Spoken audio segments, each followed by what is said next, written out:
Welcome to Graphic Policy Radio. This is a comics podcast, and this is your host, Elon 11. This is a comics podcast wherein a Jewish person without kids will try to help you buy winter holiday gifts for family members of all ages and your friends. I have friends, at least. That's right. It's that time of year where people buy a lot of stuff. But we want you to shop locally and support your local comic book store, especially after everything they've been through this past year. So joining me are two awesome people who work at local comic book stores, and together we are going to team up to solve all your gift-giving problems. So joining me is Dimitrios. Dimitrios is the owner of Anyone Comics. Hey. Hey, glad to have you join on the show. Now that he has an NFT from DC Fandom, he hopes to sell it to retire and give up the retail life forever. But before you do, thank you for joining us for the show. Yeah, thanks. Thanks for having me. And joining me again is friend of the show / awesome returning guest, John Arminio. Hey, it's great to be back. Thank you. Yeah, John is a counter monkey at Comix with a X Connection in Mechanicsburg, Pennsylvania. He is a passionate fan of comic books, film, and heavy metal, and you can hear him discuss such topics on recent episodes of The Pink Smoke and Movies from Hell. He posts about all these subjects as Quasar Sniffer on Twitter and Instagram. So thank you guys for this sort of last minute team up. Like I said, I'm Jewish, so I don't really do a ton of holiday planning, and it always kind of sneaks up on me at the last minute. Like, oh shit, I bet Goyim are buying a lot of stuff for their family right now. I should probably get this before it's too late. So thank you for jumping on this at the last minute. My pleasure. Yeah, no problem. You know, I think really one of the values of shopping at a local comic book store is that you get to get advice from people other than just like Dr. Internet, as they say, to figure out what to buy for who. And I think there's sort of a big picture question I want to ask, which is like, what makes for a good comics shop gift? Because you guys don't just sell comics there. There's also games and merch, and there's definitely stores that lean more towards comics, and that's where you guys are at. But like, what are the kinds of things people should be thinking of considering getting from a comic book store?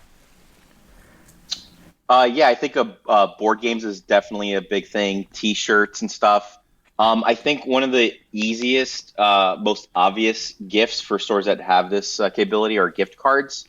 A lot of times when you're shopping for, let's say, a comic book fan, comic book fans, I think, are one of the hardest people to shop for because they usually go out and buy the thing that they want, right? But if you know the shop that's their local shop, for example, a gift card is just the easy one to go to, I think. Yeah, I would definitely agree, because, sometimes a family member will come in thinking that they know what they want, and they'll say, my brother, my son, my significant other likes Spider-Man. What Spider-Man stuff do you have? And it's like, well, I'm pretty sure that if this person has like a subscription box or a pull list, they probably have the Spider-Man stuff that they're looking for. But if the person you're shopping for does have a pull list and you don't want to get a gift card, you could come in surreptitiously and pay for like that week's comics. Ooh, so sneaky! I like they that. come in for a nice surprise, and the comics are paid for. Yeah, I've never had that, but that's actually a really great idea, actually. Oh, that is really sneaky. I like it. It's true though. Like, I try to think about what are the times that it's complicated though, because like when I was a teenager and sort of newer into comics, people would regularly loan me stuff that like I wish had been a gift. You know what I mean? Because it was like, this is amazing and it changed my life. And then the older I got, the harder it became to shop for me for comics, as I just had read so many things. And I don't think that it's that my taste is more set or anything. It's simply just that I have consumed the thing is, there's so many more comics, but it just gets a little bit, I don't know. But I'm trying to think of like the last, my uncle of all people gave me a wonderful comic book gift that was most unsuspected. And it's because it was like from an indie newspaper strip that I'd never heard of that, oh shit, man, I'm forgetting the name. Mutts? I hate you. I mean, I know we just met. Doonesbury? But I hate, I've read all the Doonesbury. That's where I got a lot of my original history of the 1960s as a young person. Okay. Cool. Julius Knipple, real estate photographer. I've never heard of it. Yeah, it's fucking gorgeous. It is like the most Jewish New York thing ever. It was published in the Jewish Daily Forward, of course, and Nice. various alternative weekly newspapers. But yeah, so it was sort of like very left field, and in sometimes like a very left field comic gift that is about things you like but are not things that you normally get comics about can be a good way to go. Yeah, I mean the challenge is always a person comes in and says, "Oh, my partner loves everything, Spider-Man related, right?" And then the chances are they have all the Spider things you could offer them. But I do when a person's very insistent on a book, I've got two strategies for the most part. One is get the hardcover like nice package version of the thing that they already own, like let's say. Yeah. Right, they own all the sagas, let's say, but get them the hardcover saga. It's nicer. I think they have a couple of posters. At the very least, they have a new covered stuff. Or you kind of look for that indie gift that's tangential, right? Like that's loosely related to the thing that they're obsessed with. So, for example, people who are, let's say, Batman fans. You go into like all these kind of Batman, like, satire, not satire, but like homage stories and stuff, right? You could do Confessions from Astro City if that's still in print. You can do. Unfortunately, it's not, but It's not. Damn it. yeah. To my infinite frustration, Astro City is very difficult to get. Damn. But if you find it out there in a comic book shop, just buy it. Yeah, like, just any buy it. volumes you can. Confessions. That's is- true. That's really easily, like, people love Astro City and it's a very fucking accessible. Yeah, Confessions is for me just the best Batman story to ever be out there. I personally. It's pretty great. But yeah, You know what? Yeah. well, I was gonna say, but yeah, like there's always like these like kind of like again like a Captain Marvel / Shazam fan. You could give them a Miracle Man thing. That's something that they haven't Right. heard, or even a Watchmen fan. You could give them Miracle Man, and again, it's not something they've odds are they may not have heard of it, and suddenly it's opened their doors. It's something else. Genius. And, Charles Forsman, who did It's the End of the Fucking World and I Am Not Okay With This, he's local-ish to me. And so every once in a while we'll get, like, these little weird booklets of stuff that he's done as an indie publisher. And so the most recent one is No One Comes to the Lake Anymore, which is sort of like a funny homage to Friday the 13th. Oh, cool. Oh, shit. And so your local comic book store anywhere in the country will probably have cool stuff like that from local artists, local creators that you won't find anywhere else, including digitally. And so especially like for Charles Forsman in this case, like if you're a horror fan, that's something you won't find anywhere except at a local comic book store. I Yeah, kind of think Frank might need that. For sure, I always try to steer people to indie creators, local creators more than anything else. But like, again, like your more mainstream stuff just seems to dominate like people's minds and stuff. So One of my suggestions, I mean, I've never been a comic book retailer, but I am a comic book person who people come to get suggestions from a lot. One of my things is that, like, if you tell me that somebody likes Spider-Man and then you tell me like roughly how old they are, I might be able to get a sense of what Spider-Man is to them and think of a good Spider-Man thing that might appeal to them that isn't the one that they came up with per se. So, I mean, and that's sort of like a sideways way into it. And I tend to be a bit better about that with X-Men, actually. But still, like, the idea is sort of like, like, oh, yeah, no, people who are exactly 10 years younger than me, they all really super imprinted on Umbrella, and like more like 5 years younger than me, they all imprinted on Umbrella Academy. So, like, what is the thing that, you know what I mean? Yeah. And it's complicated, though, because I also hate when people make assumptions about what somebody's going to like or not like based on their gender or race. Especially like the gender thing makes me like really, really cranky because I've never been someone who's like, this one has a girl on the cover, it's for me. Like, no, like I get that that's a thing, but that's not. But generationally though, there's kind of like a sense of what somebody might not have seen yet. And that's not, somebody might like, I mean, ironically for me, like you might just, if I'm looking at like later 90s X-Men, I'm like, oh, this is the ugliest shit ever. Please don't make me even look at it.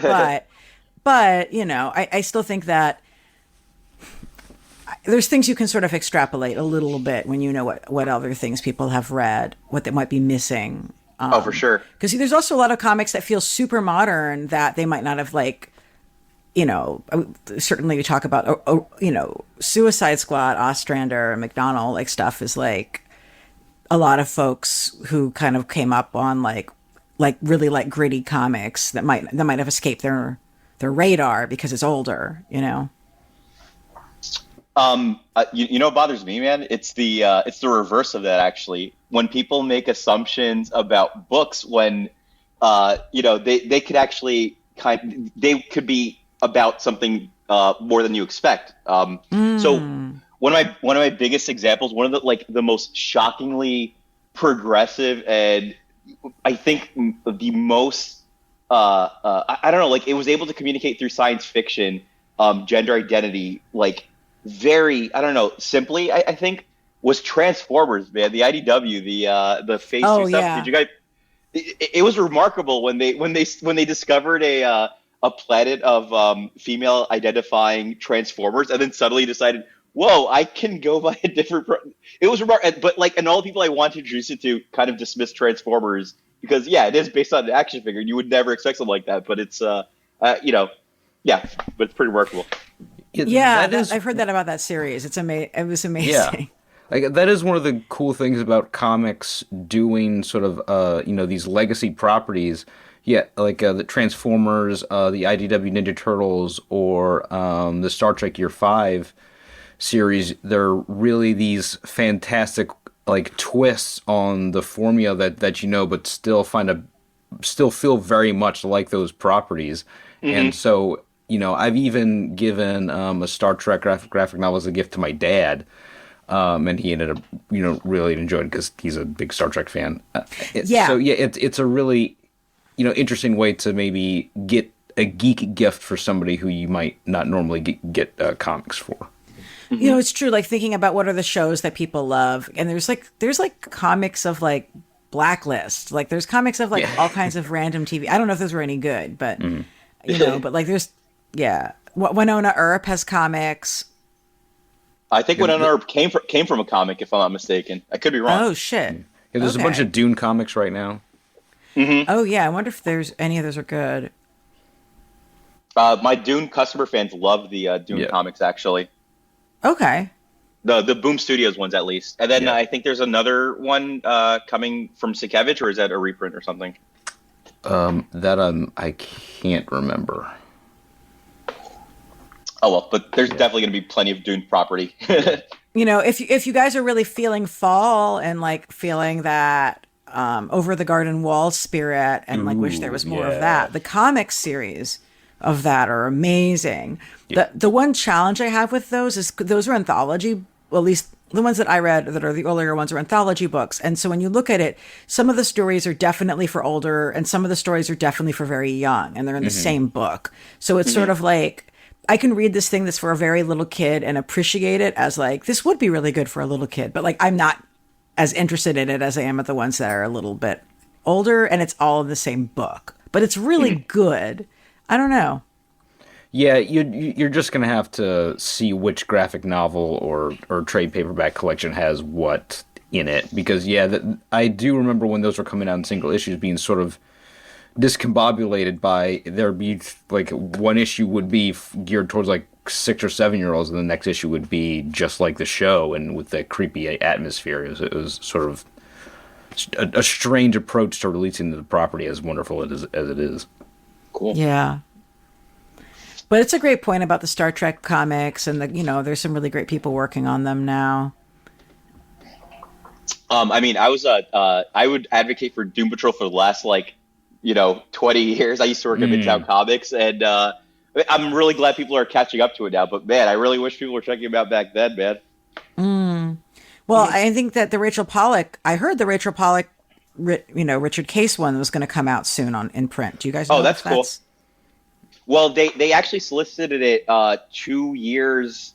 I'm sorry, a year before the show came out, and the order it was canceled, presumably because there weren't enough orders in. Now after the show, it makes sense for them to try to resolicit again. It's the close thing to, it is a literal follow up to Grant Morrison's run, but it's the closest to the tone of what Grant Morrison put too as well. I think so too. And like for historic purposes, it's like, guys, this is the first like big comic book for like a big publisher by a transgender woman, like, and it's from a million years ago. So, and it's legendary, and like it's like very much in line with the show. So that's a good point. Yeah, we just covered Doom Patrol on the podcast, and there's definitely a big fan base for that. Wait. I mean, the thing is, sorry. Is 1993 a million years ago? It really hurts if that's the case. I know. It's really hurting me internally.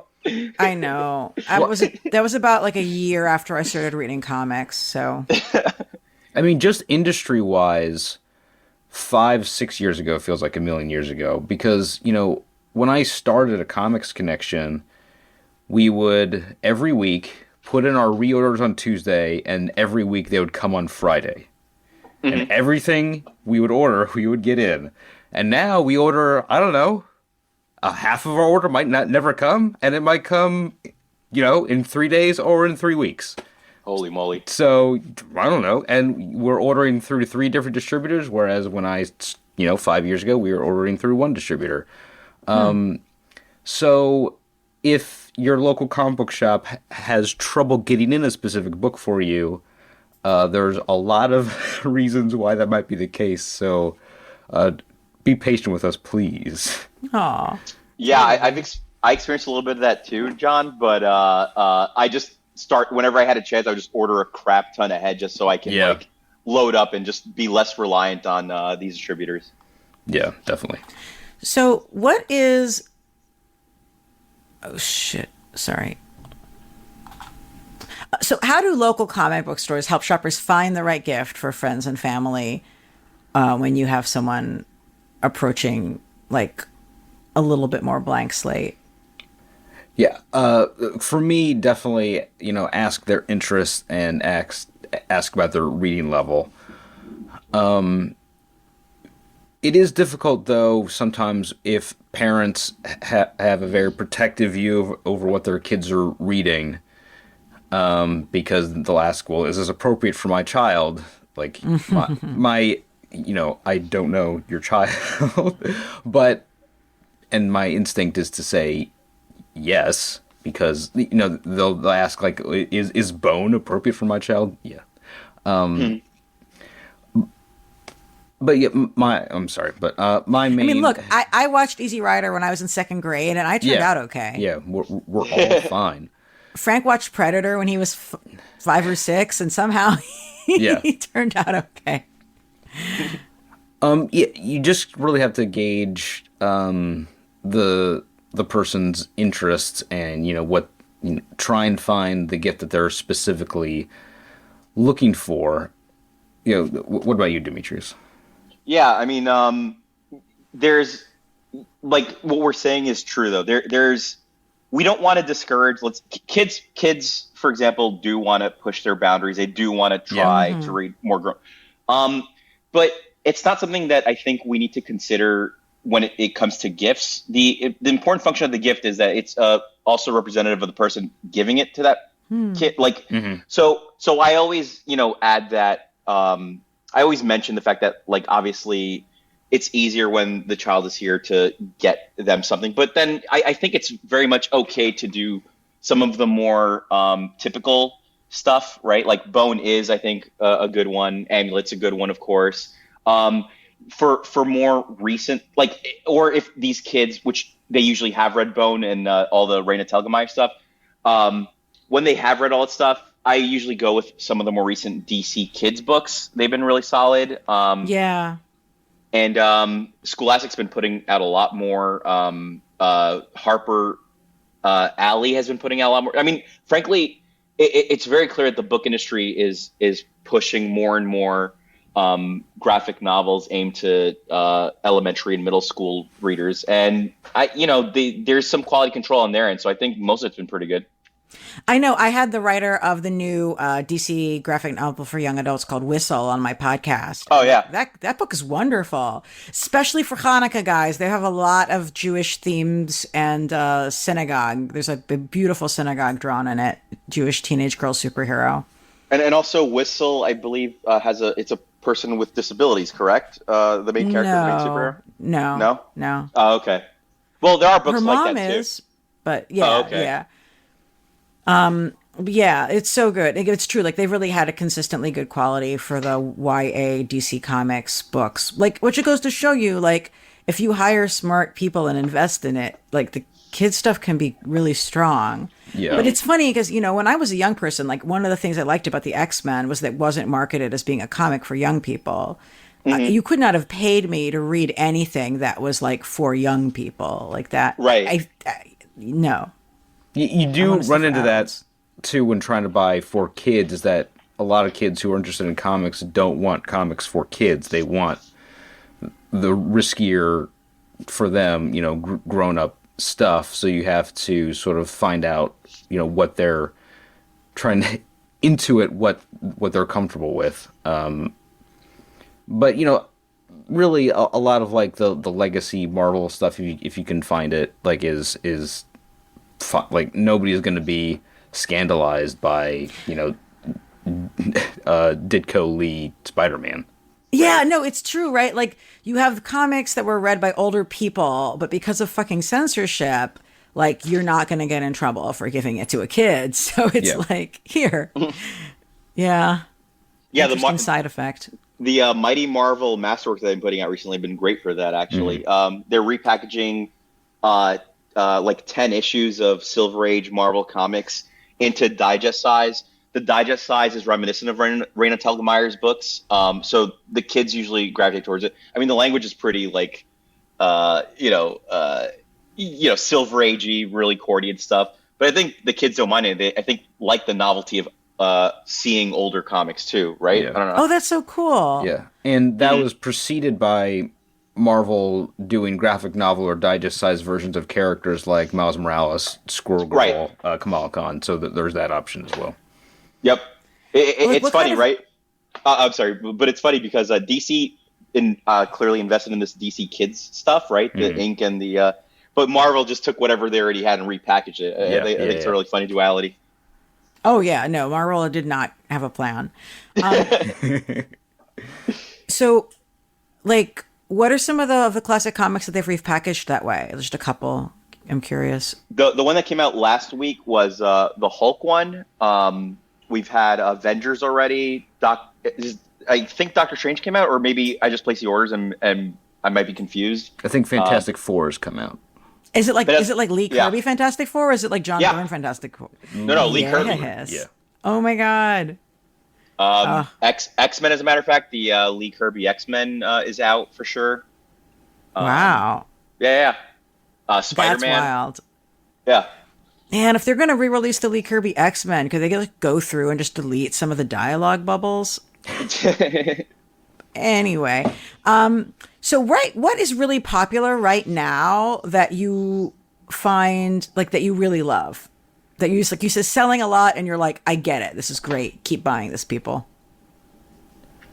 Far Sector for me. We recently had N.K. Jemisin for a signing, so that boosted sales. But frankly, she already had a really strong audience. She, I would say, brought in people who don't normally read comics into the store for sure. The Fortnite Batman comic, when it comes to like a regular $4.99 comic, because of the code, kids definitely want that one if stores still have them. They keep doing reprints. So, there is a good shot in getting them. I don't know. John, what do you think?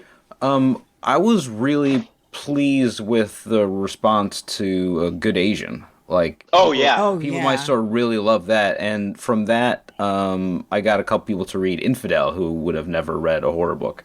Good Asian was great for me too, because with the Brubaker Phillips team, there's always people who come in for more and more of that, and I always like noir books that I could that could break away from just following whatever Brubaker does. I don't know, right? Same audience for you too? Yeah, definitely. Yeah, that is a hard like wall to break because the same thing with like Hellboy readers who like you might like this supernatural story, but nope, just Hellboy. But we were able to break through the Brubaker barrier. The Brubaker barrier, I love it. For Good Asian, yeah. And Good Asian is so good, guys. If you want to hear more about it, I had the creators on my podcast earlier this year. It is an excellent noir in Chinatown of San Francisco, historical fiction, really like culturally interesting and really beautiful. Have you tried Black Hammer for the Hellboy crowd, John? Yes, and I was able to break through like some of the DC only people with Black Hammer. That like they do sometimes get a little overwhelmed with all the miniseries in that universe, but I think because of the sort of Justice League adjacent content in that book, I have had a lot of luck recommending that book. Remind me, is Black Hammer that's like a what is like a pulp hero that's in the BRPD universe? No, it's its own universe created by Jeff Lemire. So there's a sort of like Justice League type team who defeats a Darkseid-like being, but as a result, they're sort of jettisoned off into this other dimension, and they're sort of imprisoned there. And so the original series was all about sort of the existential question of like, all right, so if you save the universe but nobody remembers you exist, is it worth it? Wow. And then each of these different characters were kind of spun off into their own miniseries, and there was like a Legion of Superhero homage, a Starman homage. So it is a really fascinating series of series from Dark Horse. More importantly, there is in fact a Justice League Black Hammer crossover in hardcover. Yeah. And then on top of that, like it's kind of Lovecraftian because it's these superheroes with powers and they're powerless by these unseen forces, essentially, right?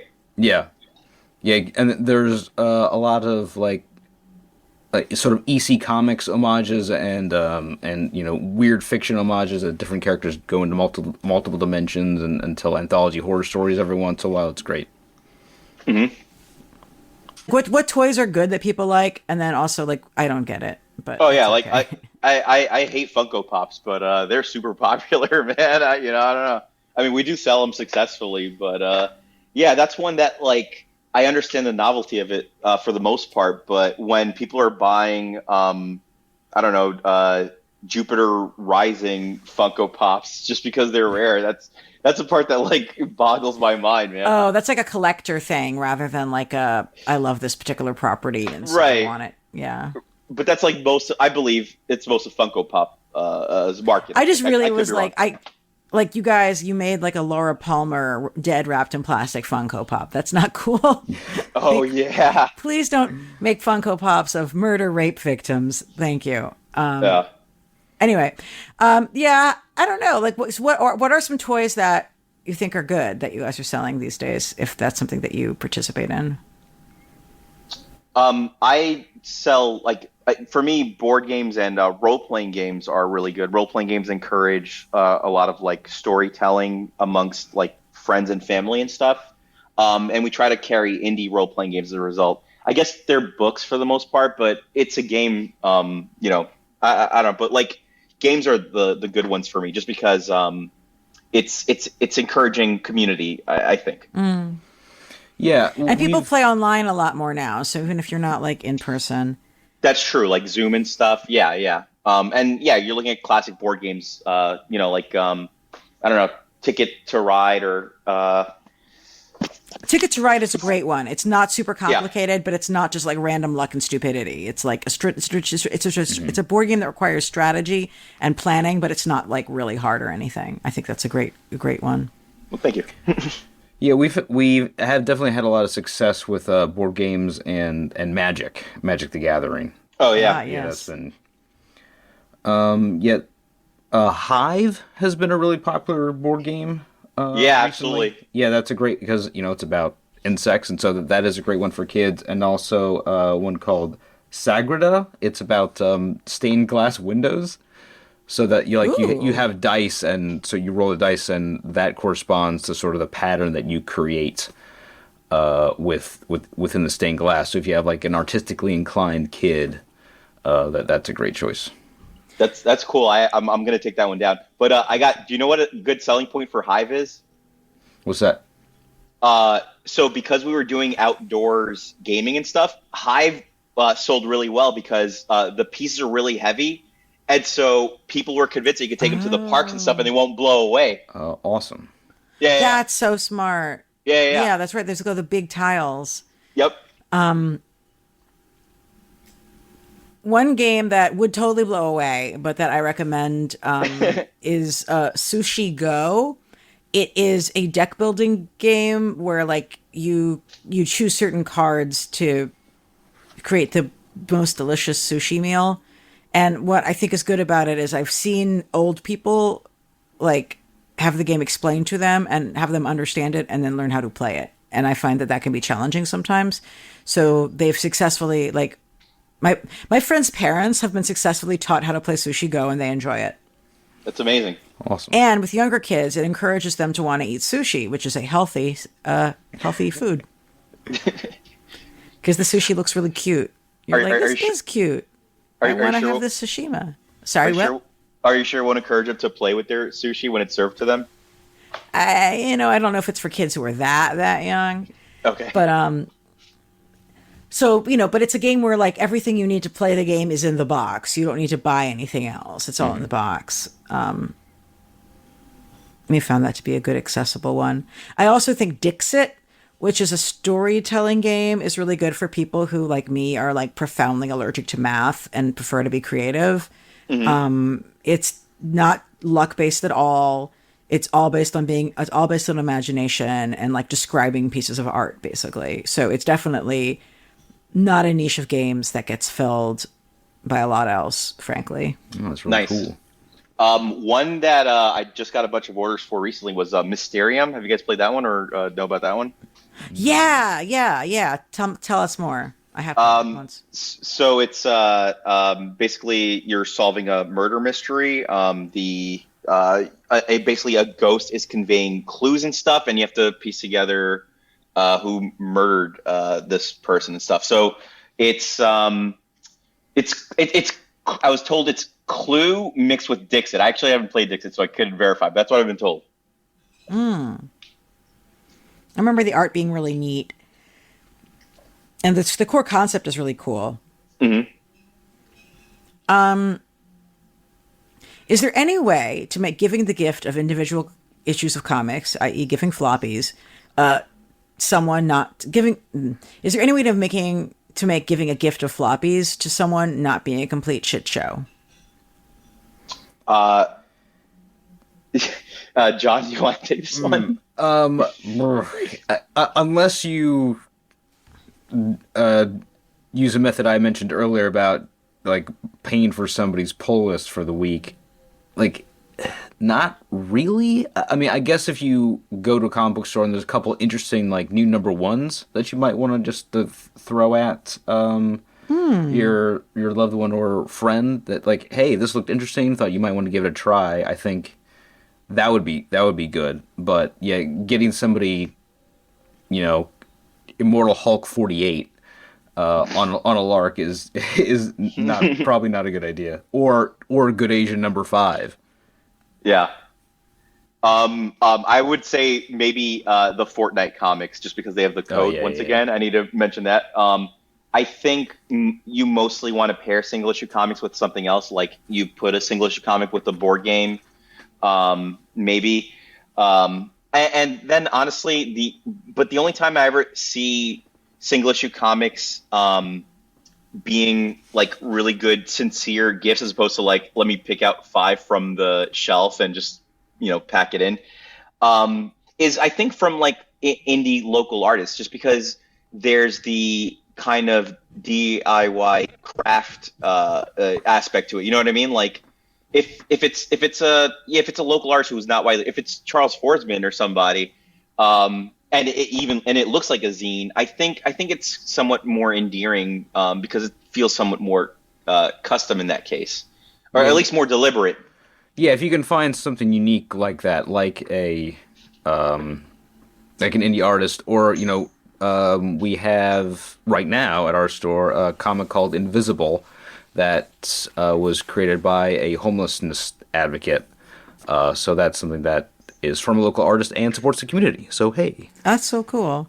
That's awesome. I do kind of think the idea of going into the store, looking at some, if the person you're shopping for is like, a person who reads floppies, actually, you know what? Even if they're not, here's a thought. If you have a friend who's a trade waiter, i.e. somebody who only gets trade paperbacks, and you see give him like a handful of number one issues and say, here's some number one issues.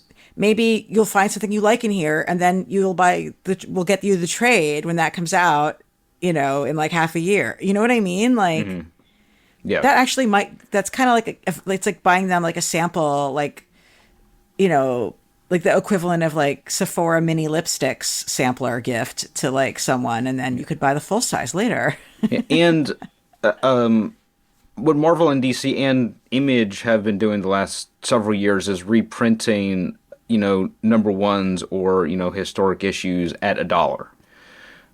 So for Marvel, they're called Marvel True Believers. And so, if you have a kid who's interested just vaguely in comics, you can just, at our store, we have a couple spinner racks just of these dollar books, and you can just, get a smattering of them. And if they tear them up like a little kid might, you don't have to feel bad about it.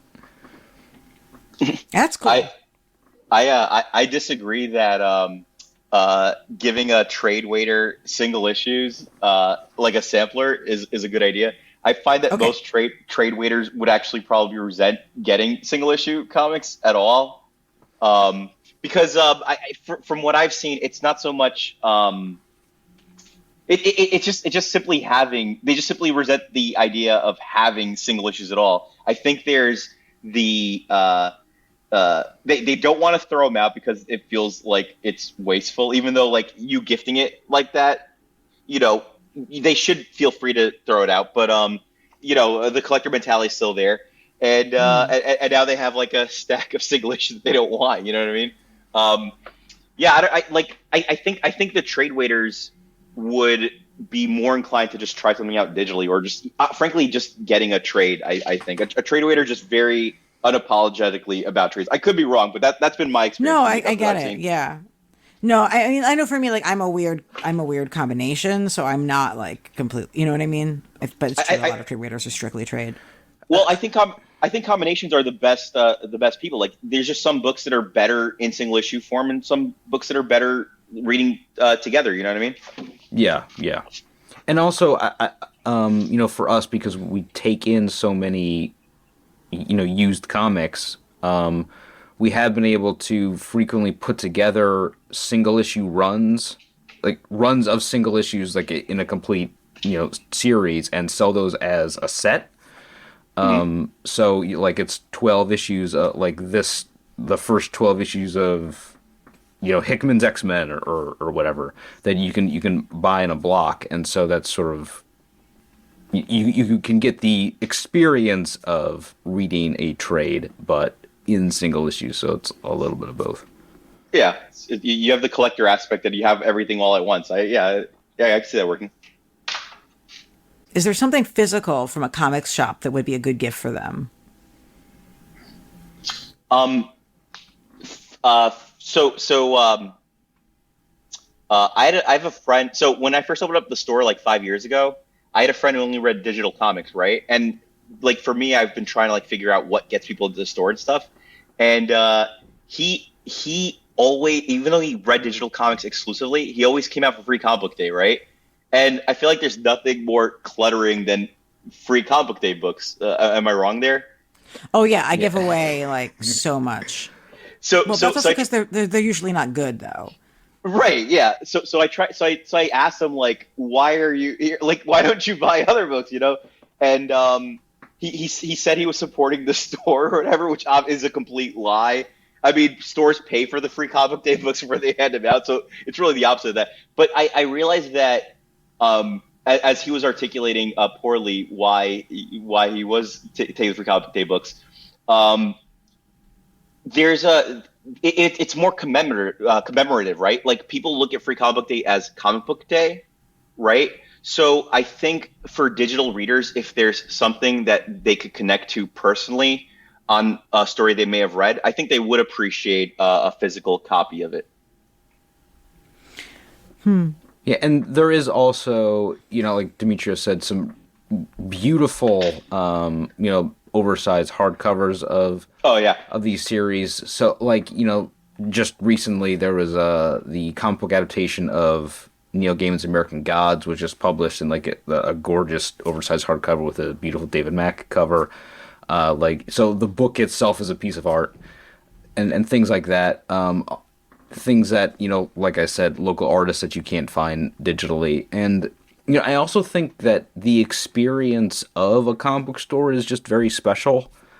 There's millennials who are nostalgic for like local video stores or even freaking Blockbuster.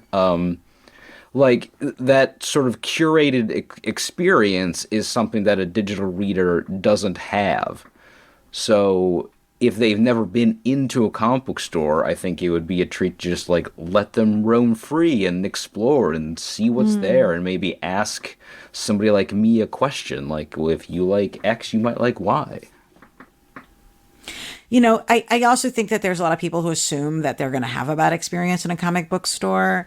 And I have been into a fuck ton of comic book stores, granted mostly in New York and DC, but I have had very few negative experience. I've had plenty of like, what's the word I'm looking for? Like neutral experiences, but I've had very few bad ones. I don't know. I feel like people have some of those lessons have been taught since people began raising some of those problems. Yeah, I think the massive amount of closed comic book stores have taught the industry a few lessons. Like you can't be the comic book guy from The Simpsons. You can't let crap pile up. Your store can't stink. It can't be dark and intimidating. Like it has to be friendly. I have to be friendly. I take joy in my job. I like being able to get people to try new art. That's awesome. And so, I try and have that attitude whenever somebody new comes in. Like if somebody comes in and asks me like, what's a Batman? I'm like, that's cool. I get to introduce them to a whole new world. That's really great. I have a tip for folks who just never buy anybody a poster without a frame. Like, I guess it's different if you're like a teenager and you're buying stuff for other teenagers. You guys probably put some things on your walls with double stick tape, and that's okay. But for grown-ups, do not buy somebody art unless you are buying it in a frame. Because if you give somebody art and it's not framed, you've created more work for them to do.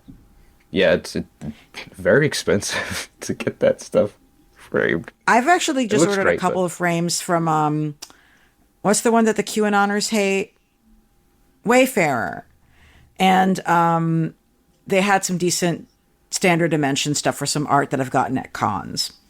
But like, please don't buy people things that they have to frame. But please buy people things that they can frame. I mean, I love getting people art when I can. Just don't make it hard for them. Agree. Tell me about the new Jack Kirby Blacklight posters that are coming out. I wish I could. Because they've been canceled and resolicited twice, and we don't have a release date for them yet. They look amazing from the series, from the images that, have been spread about on the web. Like, it's Jack Kirby art plus Blacklight. Like, that's awesome. But I don't know when they'll actually be in our store, unfortunately. Well, so much for my Hanukkah gift. Yeah, I'm sorry. So what are some new artists editions books that are coming out that look really good? Let's see. There's an EC one that looks gorgeous, and then there's a P. Craig Russell one called Murder Mysteries that's amazing. So if you were to find both of those in a comic book store, those would be my two choices. Well, they've been doing soft cover versions of that. Did John mention that? No. So like there's a John Romita Spider-Man one that's like $50 now, I think, and it's not the exact size of the artist editions. It's maybe slightly smaller, but it's still like really cool, and you still get the quality of pencils and stuff that you see in the artist edition version. There's a John Buscema one. I want to say it's Avengers, I think, but there's definitely a John Buscema one that's out. I forgot which one it is though, but I think the new wave of softcover artist edition has been really cool and accessible. Neat. And there's also a DC War one that's fairly recent, and then a Star Wars Archive edition. Oh yeah, and there's a nice. Ninja Turtles one also. That's really cool. Cool. Yeah, one of the cool things about comic book stores is that, these artist editions are, like, after they come out, they're more or less impossible to reorder. So if you happen to find something like this in a local comic book store, that's where you're going to get it. People are now asking me for the Sienkiewicz Moon Knight one, and yeah, that's long gone. Yeah. Oh. I have thoughts about the really giant-sized Kirby books, like the ones that are like the size of a person. Yeah. Which is that you need to have a plan for transporting and storing those books. Yeah. They also can serve as a weighted blanket. I'm not even joking. Yeah, you need like some sort of hefty art stand or of just a huge table to be able to actually look at those things. Like, they're awesome, but yeah, they're very impractical to actually look through. I think if someone could print panels onto blankets, and then every layer of blanket and sheet is a different page of a book, I think that'd be amazing. Heavy Metal had the license for Kirby's Lord of Light art for a little while, so I actually have a shower curtain of one of those splash pages. My brother has a throw rug as well as a blanket. Whoa. Of neon colored Jack Kirby panel art. So, but yeah, I feel like there is something soothing to like my it was a gift from my brother, very sweet of him, and it involved like giving it to me involved him taking a cab. Like the king size Kirby, it's sort of like, yeah, like it is like a weighted blanket that I read in the recliner, like on my lap, basically. And then I ask like for help to put it away back in the slipcover because the slipcover is beautiful and I don't want to injure it. I also borrowed a friend's Teen Titans omnibuses, and I took off the paper jackets, put the paper jackets somewhere safe, and then like read without the jackets because I was convinced the jackets were going to get damaged. I admire your care of these books. Oh, well, I got to do it for something. Yeah. So, I like the image hardcovers that don't have the jackets. It's just a straight up hardcover. Makes it easier, right? Those are great. Oh, that would be great. Yeah. Was it like what? Is it printed like a high school textbook is, or is yeah. That's cool. Yeah. So, and another great thing about local comic book stores is that a lot of times we'll be able to catch sort of publisher or distributor sales.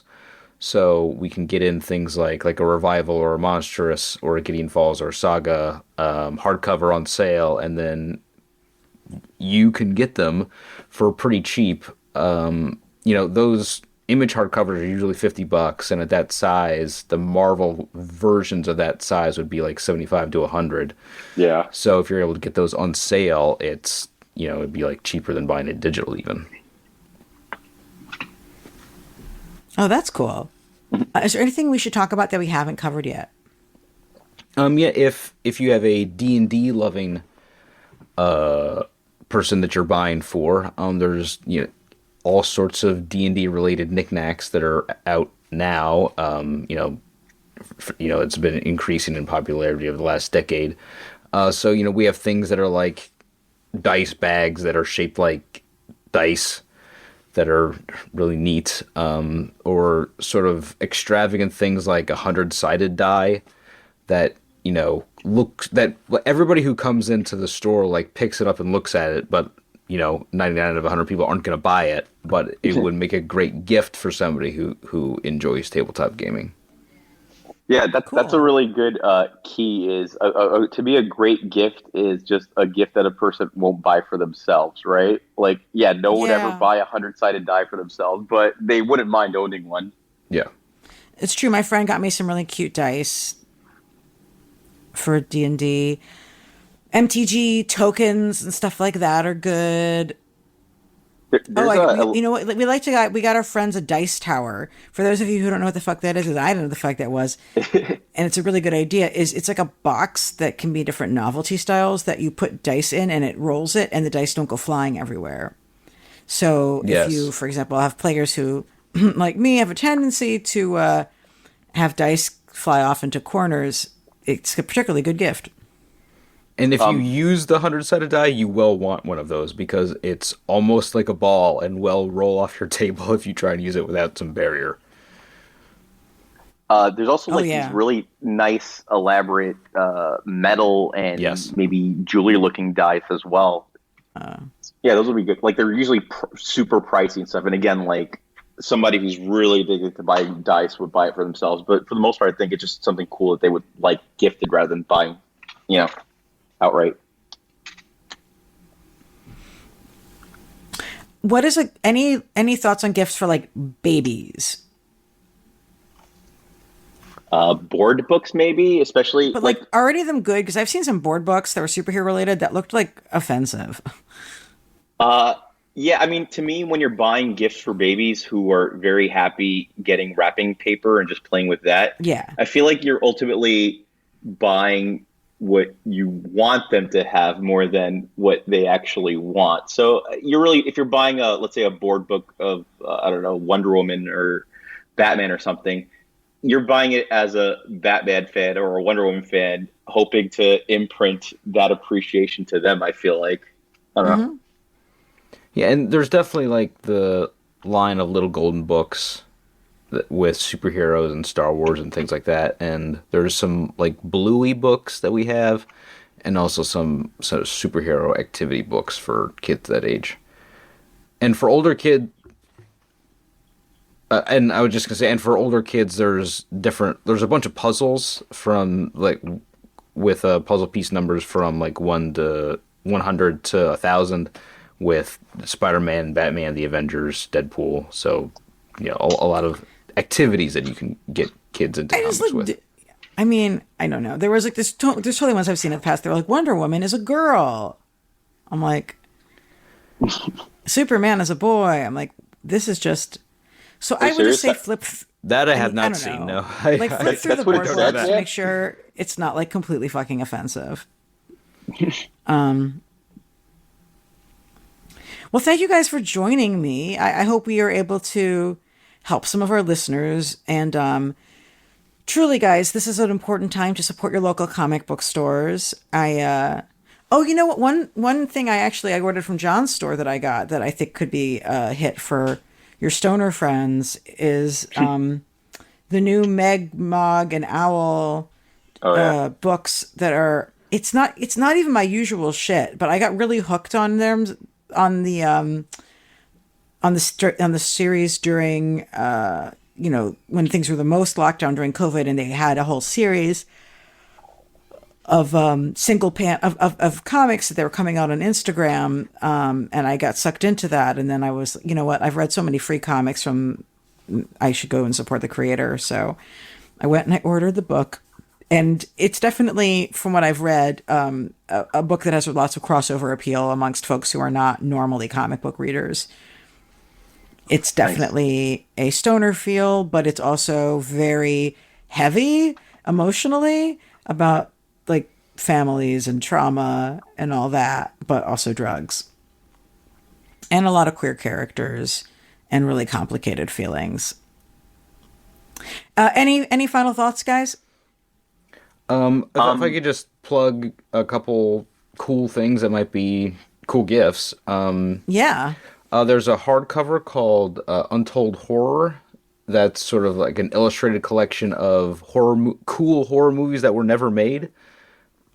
So that's something that you might find at a bookstore or a comic book store. That's really Oh, awesome. neat. And there's a great graphic novel that just came out called Ballad for Sophie, by Felipe Melo and Juan Cavia. It's sort of a fictional biopic of a master pianist.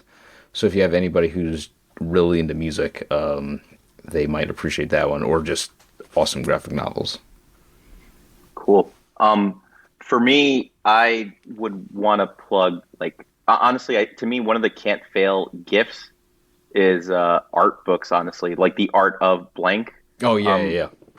People don't buy art of for themselves because they're usually like, overpriced. And, for the most part, the mentality is I've seen it or something like that. At the same time, they always appreciate having something like that. And I think like one of the best ones would be the art of Avatar, or the art of The Legend of Korra. Those are like the Avatar fans buy the comic books by Gene Luen Yang for themselves, but those hardcovers would be great as gifts. Art of Hellboy, art of DC Comics has plenty of art books. The Mythology by Alex Ross. Artists have their own art books and stuff. I think art books are some of the best ones as gifts. And there's also That's really smart. Oh, sorry. And there's also an Arcana for D&D. It's for the history of right. D&D art. There's art of Atari that's really beautiful, and even I believe there's a art of Masters of the Universe. I think. There should be. Yeah. Okay. So there's art books for specific artists, and then art books for different properties that are gorgeous. Yeah, Dark Horse has a ton for different video games. There's not too much good crossover between video games and comics, but Dark Horse putting out the video game art books, I think, is pretty neat. The Art of Over the Garden Wall is a wonderful book, and I have the folks who worked on it on my podcast. And the Venture Brothers Art of Venture Brothers book, which was a gift to me from John. Thank you very much. My pleasure. Is a deeply cherished gift of mine that has been a great resource for my Venture Brothers podcast. Nice. That's from Dark Horse too, if I'm not mistaken, right? If I remember correctly, yes. Let me turn to my right. Yes, actually, those are both Dark Horse. Nice. I'm glad I found a good home. Yes, very good home. It's actually right next to my David Bowie museum exhibition book. So, and another gift that does not involve comic book stores actually is like if you know which comics artists your friends like and what characters they like, commission art for them. Mm-hmm. It can be easy to go wrong if you don't really know the right vibe that they want. But I feel like for most of my nerd friends, I would know the right vibe. Like example, meaning, one of my very first commissions was a piece from Dustin the Goyen of Black Canary. And I was like, I want her in the classic, very pin-up-y outfit, but I don't want her to be looking like pin-up-y. I want her to be fighting. And he's like, got it. And that's what he did.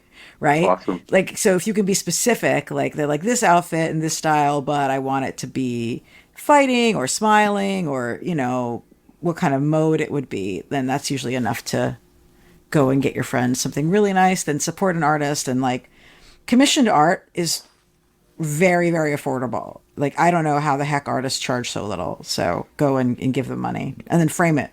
Have them make sure that it's a standard frame size, 8x11, 8x10.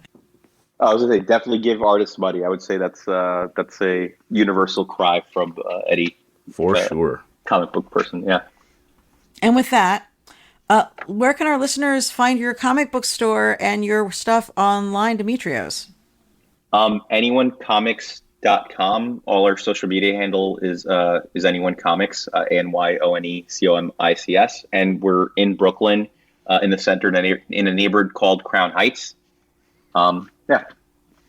You guys are right near, not surprisingly, a really excellent Jamaican restaurant. You're probably near multiple, but I'm just thinking of the one I Yeah, we're near multiple. So go to their store, get some Jamaican food, and triumph. And John, Arminio, tell us about Comix Connection. Comix Connection, we have 2 locations, one in Mechanicsburg, one in York, Pennsylvania. There are no Jamaican restaurants near us, unfortunately. Our website is sort of in the lurch right now, so the best way to get in touch with us is via our Facebook page. You can just find us by searching us on Facebook. You're probably going to be messaging me. You can find me at Quasar Sniffer on Twitter and Instagram. Thanks. And as for me, I'm on Twitter a little bit too much, ELANA_Brooklyn. That's Ilana_Brooklyn. And what I would like for Hanukkah from my listeners is some more reviews and ratings on whatever podcast platform you choose to listen to this on. It really does help support the show. That's all I want for Hanukkah. And with that, keep it geeky.